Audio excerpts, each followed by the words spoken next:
여러분 안녕하십니까? 어제에 이어서 최재영에 대해서 이야기를 해야 될 것 같습니다. 최재영 목사라는 자가 제가 몰카 공작 이전에 대남 공작이다 이렇게 말한 그런 메시지에 대해서 매우 흥분하면서 저를 마구잡이로 공격했습니다. 그의 말도 안 되는 억지 공격은 사실 제가 답변할 가치도 없는 말이겠지만은 그러나 궁금해하시는 분들이 있으실 것 같아서 최재영의 말을 기초로 해서 저의 입장을 말씀드리도록 하겠습니다. 첫째, 최재영은 2018년 원비어 사건 아시죠? 그 이후에 나는 북한 간 적이 없다. 미국에서 못 가게 했던 시기다. 2013년 전승절, 2014년 태양절에는 취재차 간 거다. 그때 가면 투숙비, 식사비도 무료니까 이렇게 얘기를 했습니다. 그러자 진행자가 최재영에게 그럼 몇 번쯤 갔냐 이렇게 물으니까 그는 대답을 회피했습니다. 진행자가 또다시 한 20번쯤 갔냐 이렇게 물으니까 또다시 답변하지 않았습니다. 아마 셀 수조차 없을 정도로 많이 들락날락 했을 겁니다. 그래서 답변을 회피했겠죠. 이게 정의롭습니까? 바릅니까? 제 말이 틀린 부분이 있습니까? 둘째, 최재영은 저에 대해서 황교안은 역적 패당, 사악한 종자, 인간 말종이다. 저 따위가 국무총리의 대통령 권한 대행까지 하다니 황교안은 반북 반통일 세력이다. 황교안은 공안검사 30년 한 것을 부끄러운 줄 알아야 한다. 간첩 조사 사건 다 누명 씌운 거다. 수십억, 수백억 구상권을 청구할 거다. 이렇게 말을 했습니다. 여러분도 다 아시다시피 최재영의 이러한 용어들은 그 자체가 모두 전형적인 북한식 용어입니다. 최재영에게 말한다. 나를 상대로 해서 얼마든지 구상권을 청구해라. 자신 있으면 얼마든지 해봐라. 10배로 갚아줄 거다. 나는 평생 간첩을 잡으며 대한민국을 지켜온 사람입니다. 나는 반드시 종북 좌파 간첩 종자들과 반드시 싸워 이깁니다.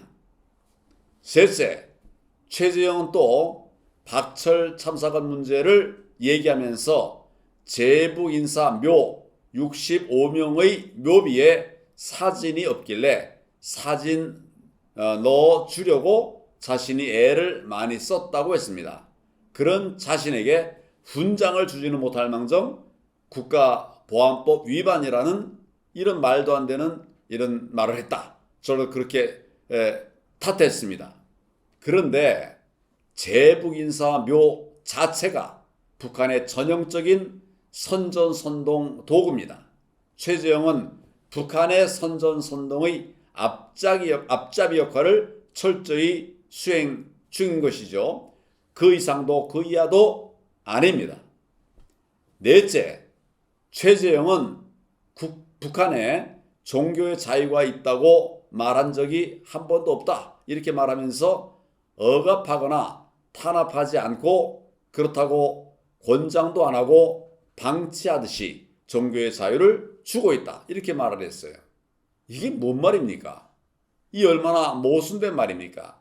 최재형이 너무 흥분해서 자신이 지금 무슨 말을 하고 있는지도 모르는 모양입니다. 종교의 자유가 있다는 말을 한 번도 한 적이 없다고 하면서 종교의 자유가 있다는 말을 방송에서 자기 스스로 하고 있는 저 모습 좀 보십시오.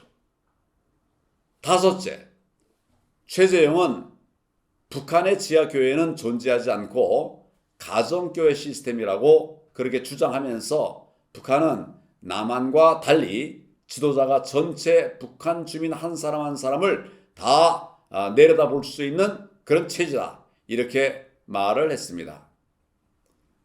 바꿔 말하면 최재형은 북한이 1인 독재 체제라는 것을 자인한 것입니다. 그런데 그런 북한에 무슨 자유가 있겠습니까? 앞뒤가 맞지 않는 이 이상한 소리를 계속하고 있는 것입니다. 여섯째, 최재형이 말하길 황교안은 잠원동 신반포 교회에 이낙연과 같이 나간다.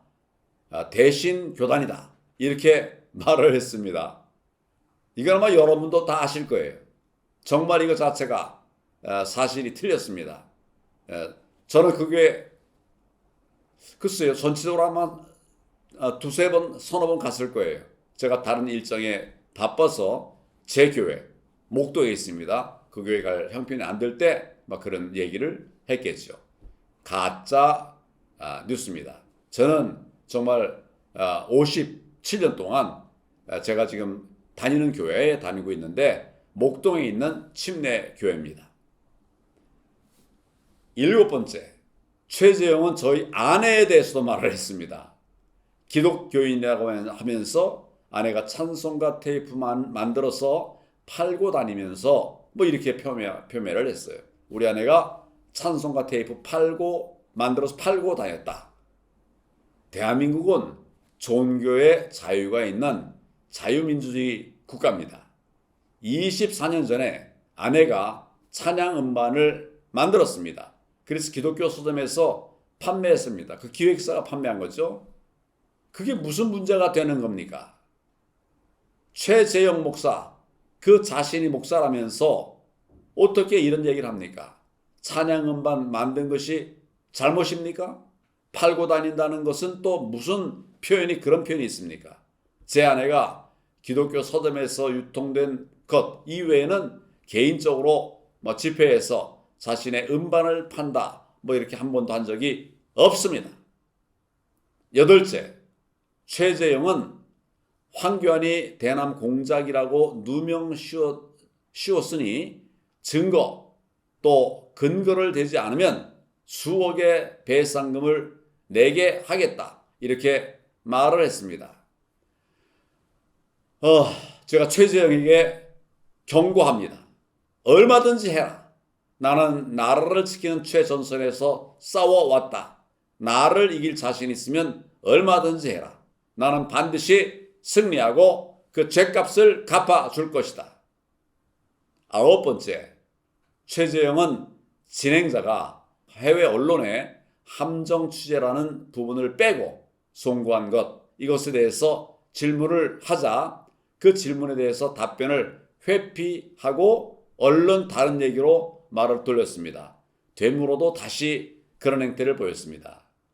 이것은 이 사건이 치밀하게 계획된 대남 공작임을 알려주는 정말 아픈 부분을 딱 걸린 것입니다. 그래서 이에 대한 답변을 회피하고 또 다른 얘기로 얼른 도망을 가버린 것입니다. 열 번째, 최재형은 자신이 이끌고 있는 NK비전 2020이 엄청나게 큰 단체이면서 학술론을 포함해서 5개의 부분으로 이루어져 있다. 이렇게 자랑을 했습니다. 또한 통일에는 남한, 북한뿐만 아니라 해외 교포들이 나서야 한다. 왜냐하면 아직 미국과 일본에 예속되어 있는 부분이 있기 때문이다. 그래서 내가 나서는 것이고 또 이에 반대하는 세력은 반북, 반통일 세력이다. 이렇게 말을 했습니다.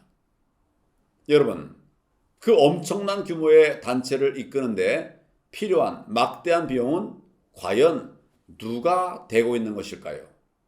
누가 대고 있는 것일까요? 그 자금의 출처를 밝혀야 할 것입니다. 대한민국이 미국과 일본에 예속되어 있다고 하는 그의 허무맹랑한 말은 그야말로 종북 좌파의 전형적인 인식 수준을 적나라하게 드러내는 것에 불과할 뿐입니다. 최재형 같은 자가 외국인 신분을 이용해서 대한민국을 무너뜨리는 선봉에 서고 있다는 사실을 우리는 직시해야만 합니다. 그래서 제가 몰카 공작 이전에 대남 공작이다. 이렇게 말씀을 드리고 있는 것입니다. 국민 여러분, 누구 말이 맞습니까?